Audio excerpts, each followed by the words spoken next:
Hi, everyone. I'm Gabbie Baillargeon. I study marine bio and applied math here at RWU University. I'm excited to share with you today the work I've been doing for the past few years. This project really started out with the simple question of when you walk into a fish store, how do you know what fish to buy? How do you, as an individual consumer, have an impact on an ecosystem that could be thousands of miles away? In order to do this, I knew I needed to create a sustainability assessment for marine aquarium fish. But before I could get to that, I needed to understand the marine aquarium trade as a whole.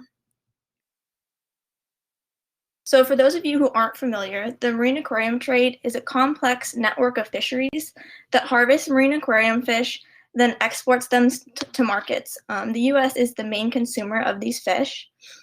This trade generates about $500 million annually. It involves over 40 exporting countries, which results in millions of animals and thousands of species being removed every year for consumption by consumers that they're then used for display in public and private aquaria. So this is a global and species-rich trade, but the fishery itself is actually very unmonitored, unregulated. As you can see here, there's a very long and complex supply chain from where the fish are caught in the villages, many in Indo-Pacific fishing villages, and it goes through a long supply chain till it finally gets to a retailer or public aquarium. So this creates some issues when trying to assess the sustainability of a fishery. The first is that there's a lack of overall traditional fisheries data. There's no catch per unit effort, landings data, seasonal catch data, because this fishery is very unmonitored. Secondly, there creates an issue of traceability. How do you really know where your fish comes from? Oftentimes, it's hard to track that in the marine aquarium trade. So that's a concern. And then since we don't actually have a lot of data on the fish involved in the trade themselves, for instance, we don't have wild population data, and we barely have data about how many fish are harvested every year. So that makes it hard to answer the question of, how many fish should we be taking out of the ocean? How many is too many? I know I've been talking a lot about sustainability, so just to get everyone on the same page, the definition of sustainability I'll be using in regard to the marine aquarium trade is a relationship between society and reef that continually sustains and improves the net benefit to the coral reef social ecological system. So this is a relationship where you need all the parts of the system to be sustainable. So looking at the fishermen, the marine aquarium trade supports the livelihoods of fishermen all over the globe. And as you can see from these pictures, it's quite a different scene than that of food fisheries. So these fishermen dive down, they use hand nets, they select individual fish based on morphological characteristics, then they catch them. So they're not catching hundreds of fish with one net. And so many people may think that's naturally a more sustainable way to fish, but there are some consequences still. An illegal fishing method that's often still employed, unfortunately, is cyanide fishing. So that's where a fisherman will spray cyanide into the water column. And what that does, it stuns the fish so they're easier to catch. But any invertebrate that cyanide comes in contact with, like corals, will actually instantly kill. So this is a very destructive fishing method and obviously unsustainable for the long term. Now let's jump to the other end of the supply chain, the consumers. So most of the consumers for the marine aquarium trade are aquarium hobbyists, anyone from owning a 2-gallon to 200-gallon tank, also public aquariums, the large distributors, either local or nationwide. What's unique about the aquarium trade and their consumers is that kids actually make up a huge sector of the demand. I'm sure we can all relate to the kid mesmerized by looking into the aquarium. But how many kids do you know are awesome at taking care of fish? How many parents do you know that are awesome and making sure that kid takes care of the fish? Not too many. And so that's where you run into the issue of fish sometimes having a short lifespan in a tank, but then being replaced. So that drives a real sector of demand that's unique for the marine aquarium trade. Now I want to take a look at a few case studies that really guided my sustainability assessment development. And the first is the Banggai cardinal fish. So for many years, this was the most popular fish in the trade. It's cute, it's easy to take care of, very docile in the tank. However, it's located in one location in the world, the Banggai archipelago in Indonesia. On top of that, it reproduces really slowly, producing very few young. So that means when it was fished for a few years really intensely, that population was depleted and was unable to rebound. So it was almost overharvested till extinction and is right now listed as endangered by the International Union for the Conservation of Nature. So that is kind of the worst case scenario where we don't have information on a fish, it becomes popular, we overfish it, right? So we want to avoid that happening. That's one of the motivations for my study. On the other side, you have the yellow tang. And out of Hawaii, we actually have a really great time series data set where this fish continues to have a steady wild population numbers even as fishing pressure fluctuates. That's because it grows really quickly and it reproduces really quickly. So that's the kind of fish that would be ideal. It's a sustainable fish. The green chromis we have slightly less data on, but we know it has a worldwide distribution and it's highly fecund. So we would assume that would be a sustainable type of fish as well. And now the blue tang, or as dory, as many of you probably see here, that's a big question mark. And that's one of the areas that we hope this study could shine some light on is what's the fate of dory in the aquarium trade? So the sustainability model I chose to use was the productivity-susceptibility analysis. I'll refer to it as the PSA, continuing on. So the PSA was originally developed for Australian food fisheries, later adapted for a wide variety of fisheries, and there's been some studies that have actually used it to assess marine aquarium fish. However, those studies had variable results.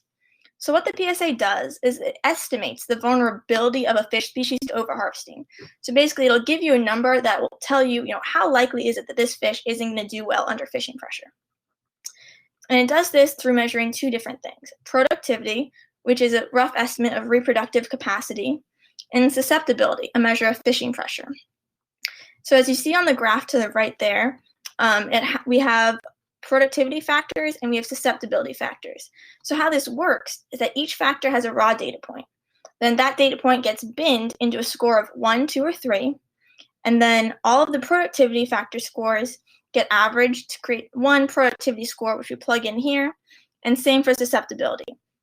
And then this is the vulnerability equation we use to get that one number that sums up the vulnerability of the fish. So as I said, there's 12 data points that are going to go into one fish.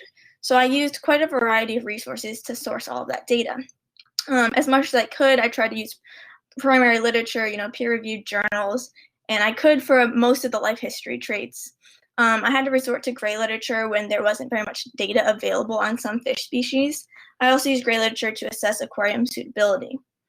Some of the databases I relied on was FishBase, which is a pretty popular database for just basic fish information. And then GBIF gave me global distribution information for each fish. And then the Marine Aquarium Biodiversity and Trade Flow gave me the number of fish exported per year.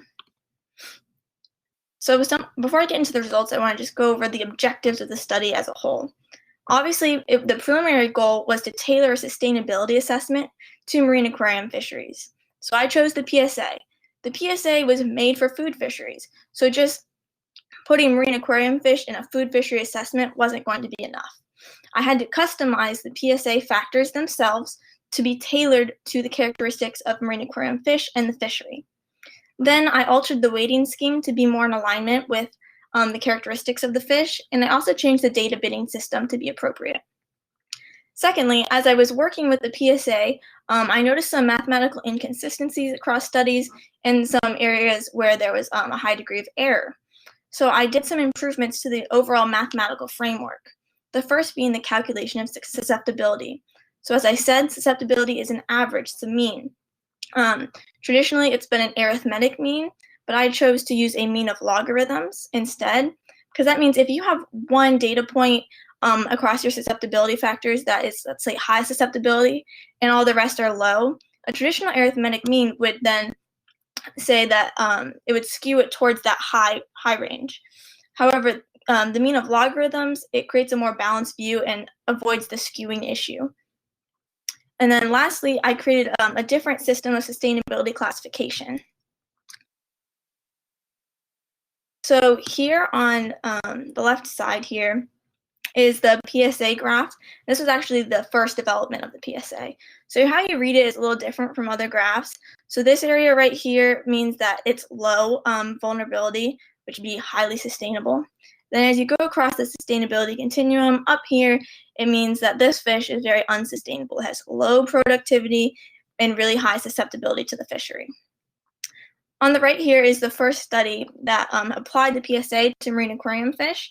And you can see that this graph also has these two kind of like lines that demarcate the different sustainability bins. So traditionally, a PSA is just split up into 3 areas on a graph. You can see it's not even consistent between these 2 graphs where those lines are. So really this was like an arbitrary demarcation of sustainability without a good mathematical basis. Here are the results of my PSA for the 32 marine aquarium fish I evaluated. The vulnerability scores range from 0.42, which is this guy down here, very sustainable, all the way up to 2.63, which is a really high score, and that was the Banggai cardinal fish. Obviously, looking at this graph, you can see that productivity is on the x-axis here, and note that high productivity is on this side, low is on this side, whereas susceptibility, low susceptibility is here, high susceptibility is here. And instead of using that traditional kind of 3-bin system, I actually applied a clustering algorithm called the Gaussian mixture model in order to more objectively and mathematically classify these data points. And I actually ended up using 4 clusters because the silhouette coefficient from the Gaussian mixture model told me it was a better fit for my data. It just made more sense given the data set I was working with. So all of these green fish right here are highly sustainable. The yellow are moderately sustainable, and the red here are unsustainable. So as expected, the green chromis and the yellow tang are some of the highly sustainable fish. In this yellow patch here, you have a lot of clownfish, fish that are productive and have about moderate susceptibility. What's important about this is really looking for where these clusters intersect. And those are the fish that you need to look out for. Because although 84% of the fish species were sustainable from my analysis, it doesn't mean that we don't need to do anything about it. It means we need to maybe insert some monitoring structures here in case susceptibility were to increase. That means the dynamics of the fishery change, they're caught more often, or maybe they have a population depletion. So we need to kind of monitor ones that are on the cusp of becoming unsustainable. And of course, the Banggai cardinal fish is here, the most unsustainable fish in the analysis. But here's dory, and this was surprising because a lot of studies didn't know where dory was going to be, if the blue tang was going to be sustainable or not. And so this shows that it has pretty high susceptibility and only moderate productivity. So this is really a fish that should not be heavily fished, and we definitely don't recommend novice hobbyists purchasing this fish because they most likely won't have success with it. Another thing to note is that when we verified our model, we compared our sustainability results to that of the published by the International Union for the Conservation of Nature, and we had 75% alignment between my sustainability binning and what experts say. And if you remove this weird group about the firefishes right here, that improves to 94% alignment. So we took it a step further and did a country-specific assessment. And what you're seeing right here is that all of these negative changes in variance mean that on a country level, the same fish is a lot more vulnerable than it is on the global scale, which makes sense. Usually fish within a country have a smaller native range than they would on a global scale. And so what this graph is telling us is that we really need to instate country-specific PSA assessments that then can have targeted management strategies developed. As I had mentioned, there had been previous studies done applying the PSA to marine aquarium fish. However, these studies didn't take into consideration the differences between the food fish parameters that were built into the PSA and that of marine aquarium fish. And so they largely overestimated the vulnerability of a lot of these fish, and none of their results really had good alignment with prior expert evaluations. So you can see here that for the most part, the vulnerability results produced by this study were a lot lower and more in line with IUCN evaluations than prior studies, which just verifies the modifications we made this study a more accurate representation of vulnerability. And what was cool as I went through this project is that although it started out as just a project to develop a sustainability assessment for marine aquarium fish, I ended up improving the overall methodology for the productivity-susceptibility analysis itself. Because I was working in a data-limited system, I ended up developing this risk assessment method that is now applicable to all data-limited fisheries.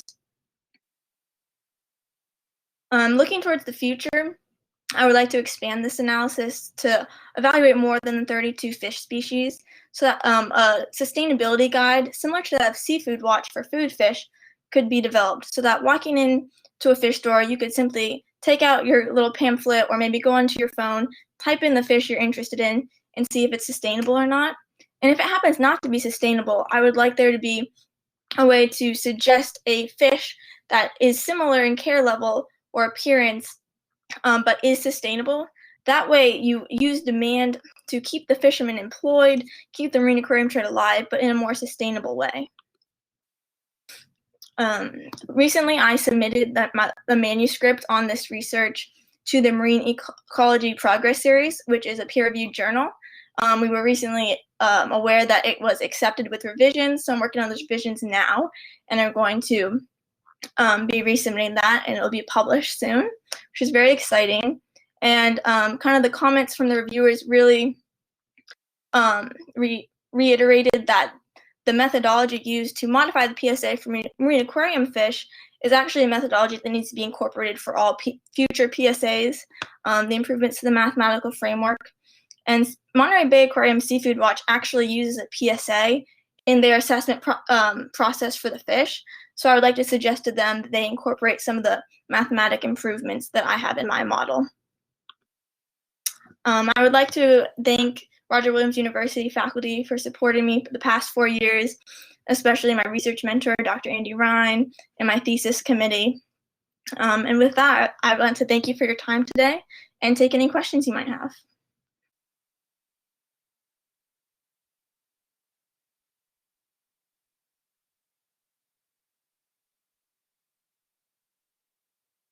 Great, thank you, Gabby. So I know there are some questions kind of coming, but I'll ask as we're waiting. So I was surprised that the blue tang, the dory, scored low on productivity. What is it about its life history characteristics that score it low on productivity? So it grows a lot larger than some of the other marine aquarium fish. So this has to do with the data binning. So in comparison to a lot of the fish I assess, it grows pretty large and it grows at a much slower rate. So it's slower to reach sexual maturity. And so those are two of the things that would have brought its productivity kind of a little lower than the average. Okay, thank you. Mm-hmm.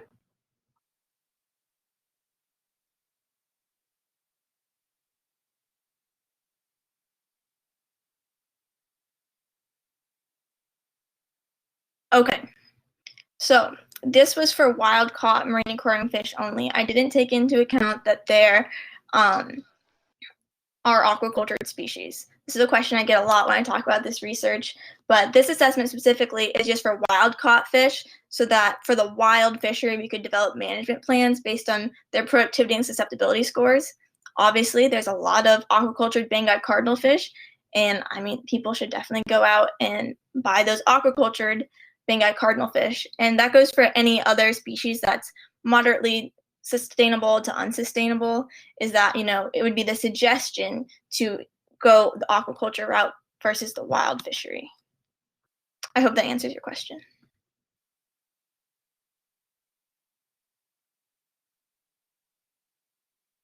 Okay, sometimes you know it's wild caught and sometimes you don't. In my experience, a lot of times if it's aquacultured, it will say it's aquacultured. So if it doesn't say it's aquacultured, then you could expect that it was wild caught. And some places even like have their sourcing on it nowadays. Like you can get like a fish from Fiji, a fish from Indonesia, and you know it comes from that country. But sometimes there's still a lack of labeling.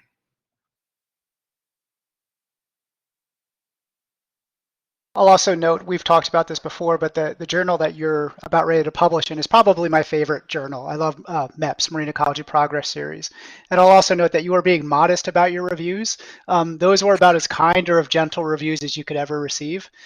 So if those are the types of reviews you're going to receive in your first publication, you're going to have a long, prosperous career. So you should be really congratulated on that. Love that journal, and very impressive that you published in MEPS so seamlessly with very few comments to have to address. So congratulations on that. Thank you. And congratulations for completing the thesis.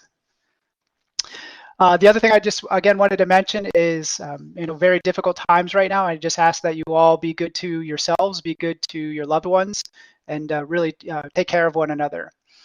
And then, last but not least, I just want to again thank these 10 students that took the time to present yesterday and to present today. They did an outstanding job. They rose to the challenge of a really tough time. If this is going to speak to their science career, scientists are always confronted with challenges, and we have to, overcome those. And they just did such a marvelous job. So I couldn't be more proud of you, and I know that's true of the whole division. That's how we think about you guys. So with that being said, I would like to have everyone congratulate the thesis students both yesterday and for today's group. Whether you want to just acknowledge it within the chat room, whether you want to come unmute yourself, say something, if you want to do your webcam, now we can kind of relax that requirement. But as I mentioned before, I'll give you the kind of the jazz hands for congratulations. You guys did a marvelous job. And I'll even show you little Roger giving you a congratulations. So nice job, everybody.